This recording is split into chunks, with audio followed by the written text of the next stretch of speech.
Got a spoiler alert.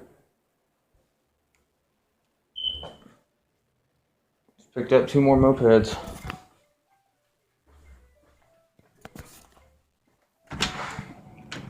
Picked up 2 more. The engine's still in the house. Got a little Yamaha dirt bike. It's 2-stroke. And we got another Yamaha dirt bike. It's also 2-stroke.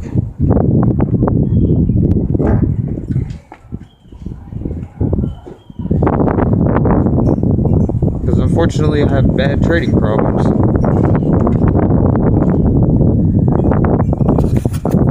Stay tuned, everyone. Be back with some good projects.